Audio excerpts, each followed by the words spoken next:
Cordial saludo, mi nombre es Freddy Gustavo Fonseca Escobares, integrante del grupo 27 del curso Materiales para Diseño, estudiante de Ingeniería Industrial del CEA Tuna.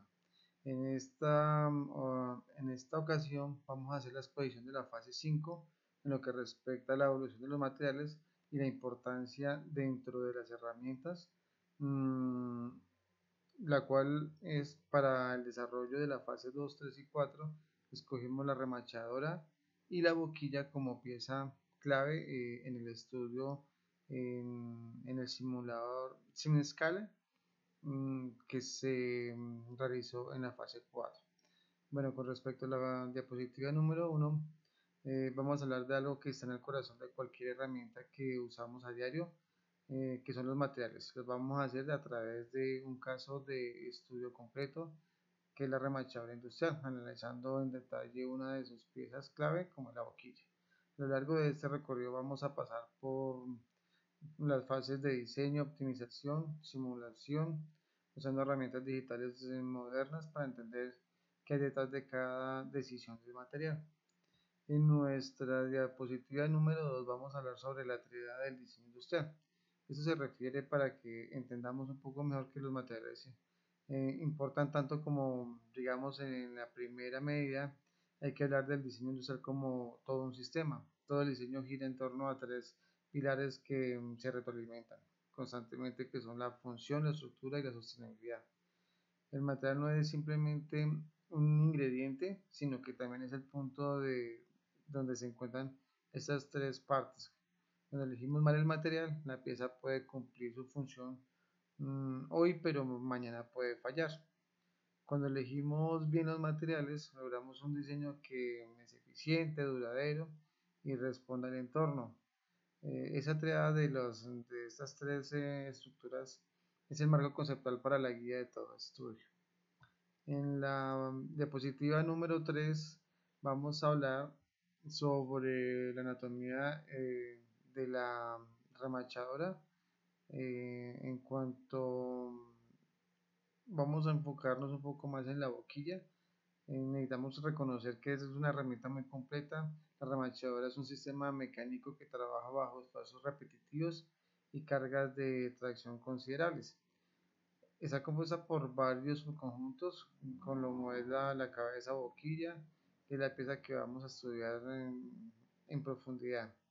El cuerpo principal, donde se alojan los mecanismos internos, como son las palancas de accionamiento, la transmisión de fuerza del operario, el resorte de retorno, que recupera la posición inicial de nuestra herramienta, las empuñadoras que garantizan ergonomía, agarre, y las mordazas que son en los soportes que aplican las tracciones, transmiten las fuerzas y ejercen la función sobre el remache.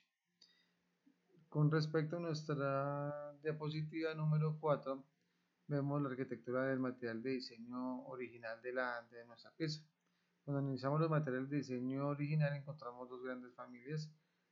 Por un lado tenemos el ecosistema metálico, que domina las zonas que son más fuertes estructuralmente hablando y de alta carga. Estos son aceros de alto rendimiento como el ICD2, y para nuestro caso de la boquilla es acero estructural IC 1045 y el 1020 en palancas.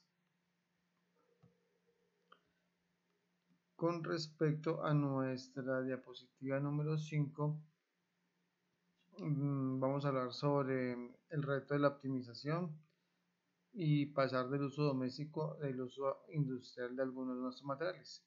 En caso de nuestra boquilla, digamos que el diseño original fue pensado principalmente en un uso doméstico, y a lo largo del tiempo se pasa a una parte industrial donde se prueban diferentes materiales hasta llegar a una optimización del recurso del acero. Este acero es una clase de acero denominado 1045 que soporta fuerzas cíclicas superiores a 2000 Newton y evitan el desgaste abrasivo y la fatiga constante que deterioran el mecanismo. Mm, Nuestra diapositiva número 6 habla sobre un salto que da la tecnología en cuanto a las simulaciones, ya que el hecho de que anteriormente se hacían simuladores con piezas originales y esas terminaban, digamos que en su, en su parte de pruebas, no volvían a utilizarse, tendrían que volverse a fabricar. Entonces esto producía mucha pérdida de material, tiempo y en cuanto a costos. Entonces se pasó a un simulador que para este caso fue el CineScale, en donde se analizan alimentos finitos, se elaboran simulaciones de altísima complejidad y acercan mucho los resultados a la parte real de nuestro, de nuestro simulador.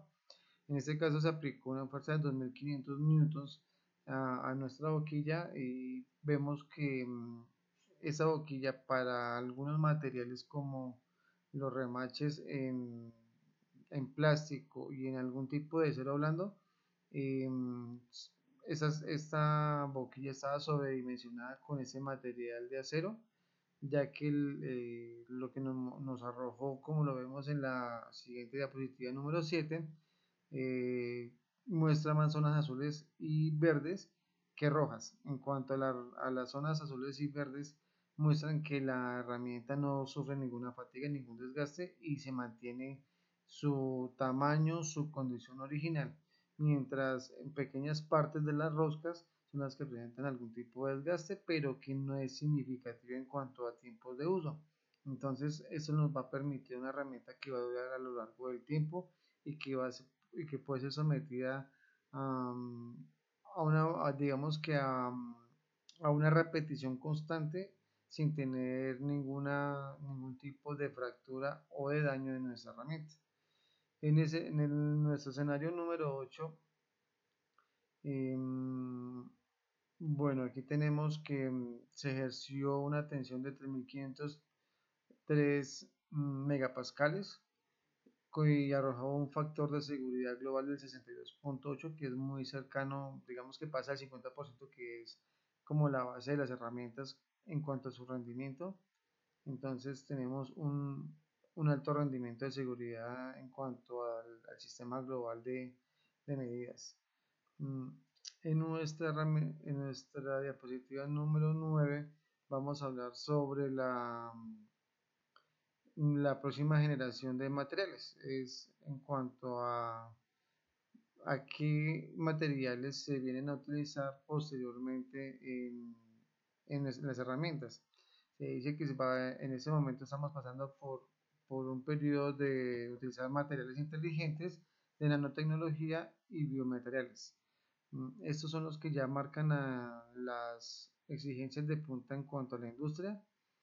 Cada uno tiene unas especificaciones y unos usos que son ya determinados casi que a lupa y estos materiales son de altísima complejidad por su poco uso en ese momento y también lo difícil que es encontrar ese tipo de materiales en nuestros entornos, ya que son materiales raros.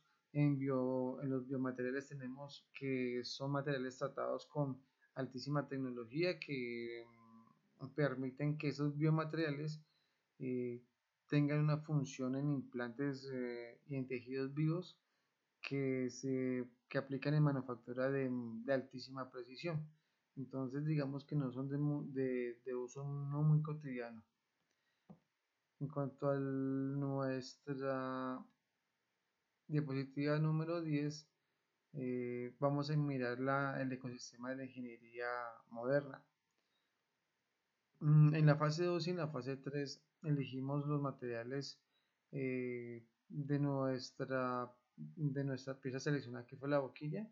En ella determinamos que el impacto mm, sobre el ambiente puede ocasionar un 80% en aspectos y en impactos ambientales en cuanto son materiales demasiado demasiado difíciles para que se puedan eh, biodeshacer o que se puedan